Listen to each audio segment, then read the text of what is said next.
여러분 안녕하십니까? 국민의힘 한동훈 비상대책위원장이 박근혜 전 대통령을 예방하기 위해 닷새 만에 다시 대구를 찾았습니다. 이 공천 논란 속에 분열된 보수 민심을 재결집하기 위한 행보로 풀이됩니다. 권준범 기자가 보도합니다. 국민의힘 한동훈 비대위원장이 박근혜 전 대통령을 예방하기 위해 대구 달성군을 찾았습니다.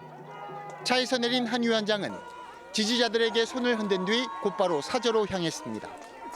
한 위원장이 박 전 대통령을 만난 건 지난해 12월 취임 이후 처음입니다.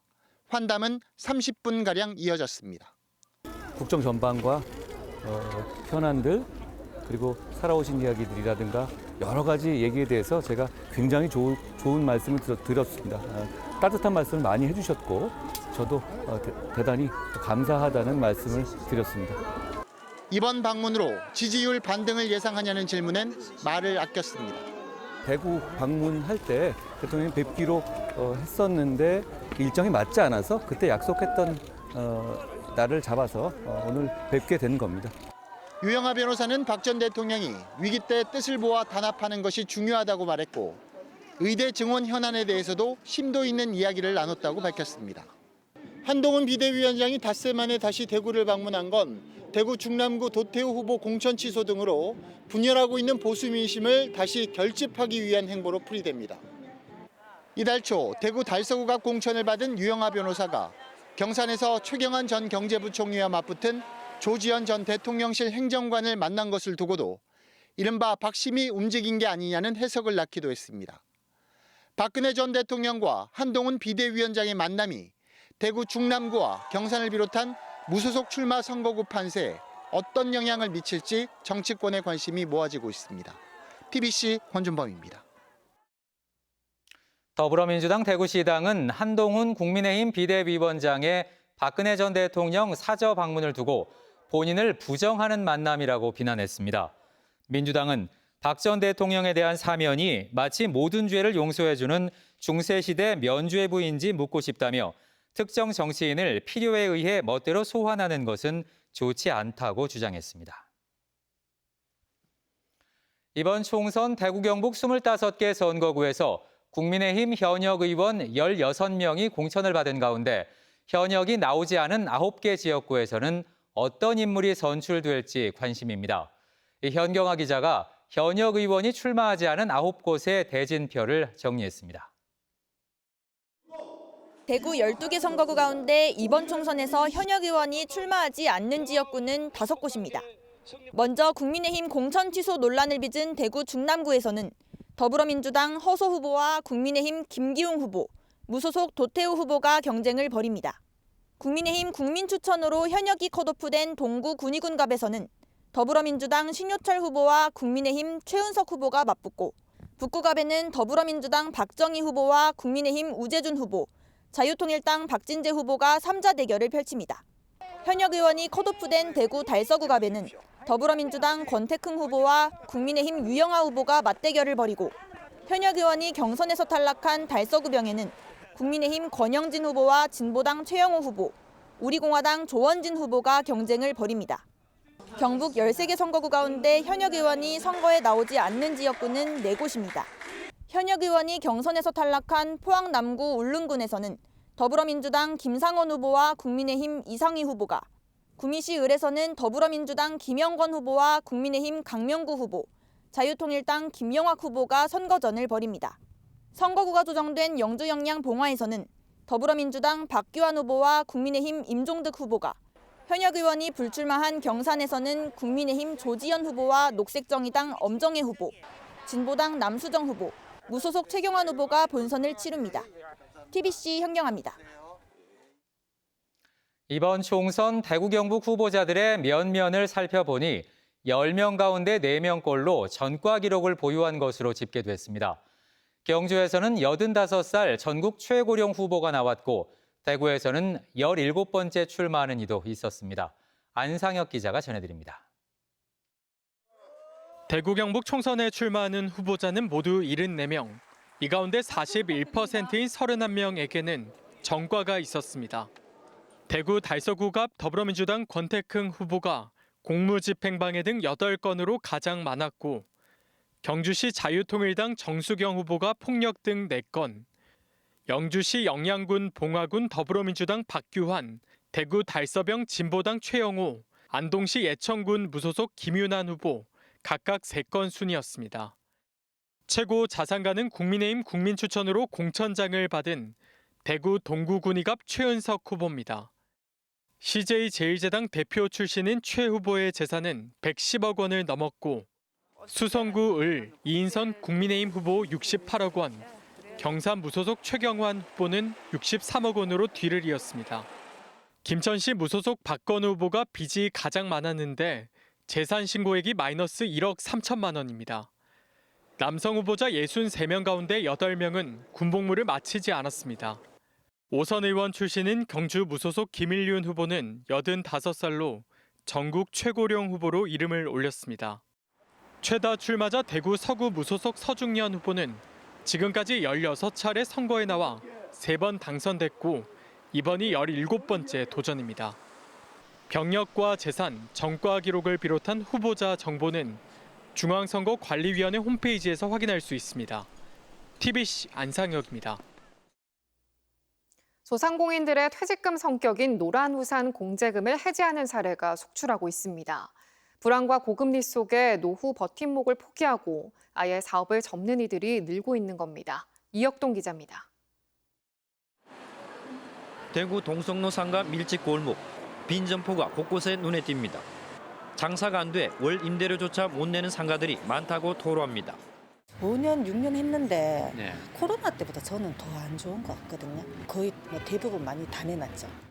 올 들어 지난달까지 대구지방법원에 접수된 중소기업들의 파산 신청은 16건, 지난해 같은 기간의 4배율입니다.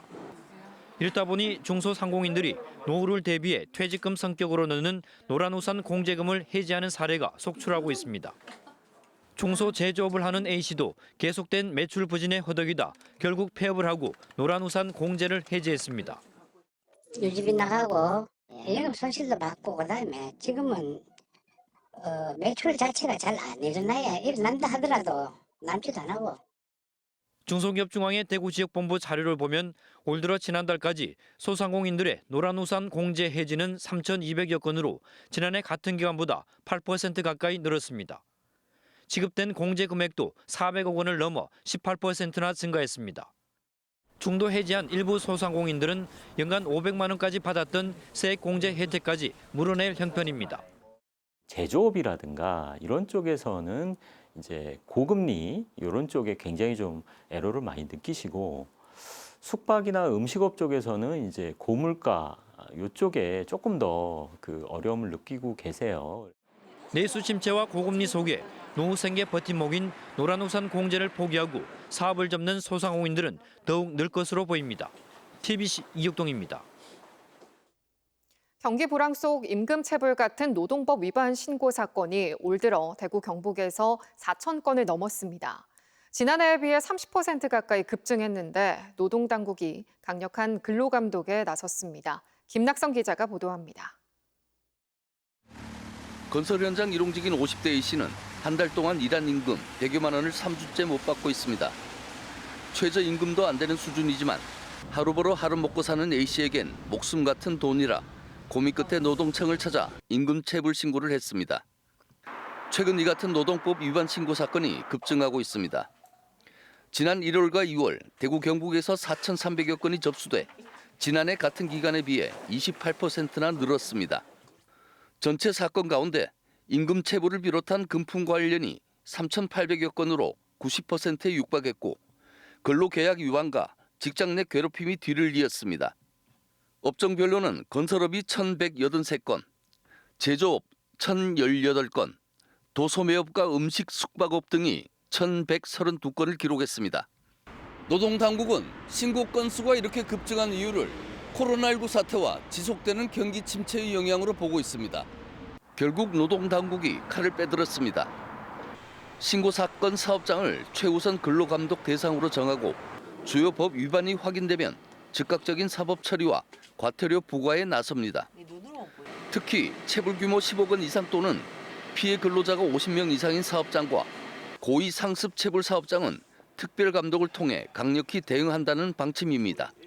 특별 지침을 통해서 앞으로 감독은 당연히 더 강화할 것이고 법적인 처벌도 저희가 당연히 중요시하겠지만 그 이전에 우선 그런 법 위반 사유가 발생하지 않도록 예방 중심의 감독 활동을 더 대구 고용노동청이 신고 사건을 전년 대비 20% 이상 줄이겠다고 밝힌 가운데 강력한 근로감독이 효과를 볼 수 있을지 관심이 모아지고 있습니다. TBC 김낙성입니다. 이철호 경북도지사는 박상우 국토부 장관을 만나 대구 경북 신공항에 복수 화물터미널을 설치할 것을 강력히 건의했습니다. 이 지사는 지난해 경북도와 대구시, 의성군이 합의한 복수 화물터미널 의성 설치안에 대해 최근 국토부 관계자가 부정적 입장을 보여 지역 주민들이 반발하고 있다며 공동 합의문 이행을 촉구했습니다. 박 장관은 건의안을 적극 검토하겠다고 말했습니다. 울진 원자력 수소 국가산업단지에 대한 예비타당성 조사 면제가 추진됩니다. 국토교통부와 경북도, 울진군은 협약을 체결하고 지난해 신규 지정된 전국의 15개 국가산단 가운데 처음으로 울진 수소산단 예타 면제 관련 절차를 연말까지 완료하기로 했습니다. 울진 수소산단은 2030년까지 3천여억 원을 들여 죽변면 후정리 152만 제곱미터터의 조성 예정인데 원전에서 발생하는 열과 전력을 활용해 수소를 생산하게 됩니다. 대구 남구가 인구 소멸 상황 극복을 위해 인구 정책국을 신설합니다. 남구는 7월 인구 정책국을 만들고 향후 10년간 1,500억 원을 투입해 결혼부터 임신, 출산, 보육, 주거, 일자리까지 지원하는 인구정책 종합서비스 체계를 구축하겠다고 밝혔습니다. 또 정주 인구 증가를 위해 다자녀 신혼부부에게 연간 100억 원 한도에서 주택 구입과 전세자금 대출 이자를 지원할 예정이라고 덧붙였습니다. 개구리 소년 33주기 추모제가 대구 와룡산 선원공원에서 유족과 경찰 등 50여 명이 참석한 가운데 열렸습니다. 이 자리에서 유족과 전국 미아 실종 가족 찾기 시민 모임은 희생자들의 넋을 기리고 정부와 국회에 진상규명을 촉구했습니다. 개구리 소년 사건은 1991년 3월 26일 성서초등학교 학생 5명이 와룡산에 도롱뇽 알을 주우러 갔다가 실종된 뒤 11년 만에 주검으로 발견된 영구 미제 사건입니다. 대구 수성을에 출마하는 오준호 새진보연합 상임대표가 대구시의 고 박정희 전 대통령 동상 건립 계획을 반대하고 나섰습니다. 오 후보는 오늘 동대구역 광장에서 기자회견을 열고 박정희 전 대통령의 동상을 세운다고 대구가 발전하냐면서 세금으로 이를 건립하겠다는 홍준표 시장의 계획은 혈세 낭비라고 비판했습니다. 또 한동훈 국민의힘 비대위원장이 박근혜 전 대통령 사절을 찾은 데 대해 한물간 독재자의 영광에 기대 표를 얻어보겠다는 비루한 생각이라고 주장했습니다. 홍원화 경북대 총장이 조기 퇴진 의사를 밝힌 가운데 전국 공무원 노조 경북대 지부와 경북대 직원협의회가 성명을 내고 경북대 교수회가 총장 선출을 일방적으로 진행하고 있다고 주장했습니다. 또 총장 선출은 대학 전체 구성원의 합의된 방식과 절차에 따라 진행돼야 하는데도 교수회가 평의회를 진행하고 총장 선거일을 알려 혼선을 유발했다며 이를 백지화할 것을 요구했습니다. 대구시 선거관리위원회가 오늘 선관위 회의실에서 투개표 장비와 과정을 점검하는 운용시연회를 실시했습니다. 시연회에는 한재봉 대구 선거관리위원장과 위원들이 참석해 사전투표 장비와 투표지 분류기, 심사 개수기 작동 과정을 지켜보며 정확성과 공정성을 확인했습니다. 대구와 경북 선거관리위원회는 모레부터 다음 달 4일까지 제22대 국회의원 선거 후보자 대담과 토론회, 연설회를 개최합니다. 대구 경북 25개 모든 선거구에서 후보자 수에 따라 다양한 형태로 개최되고 지상파 텔레비전을 통해 생중계될 예정인데 중앙선거방송토론위원회 홈페이지나 유튜브를 통해 다시 보기 서비스도 이용할 수 있습니다.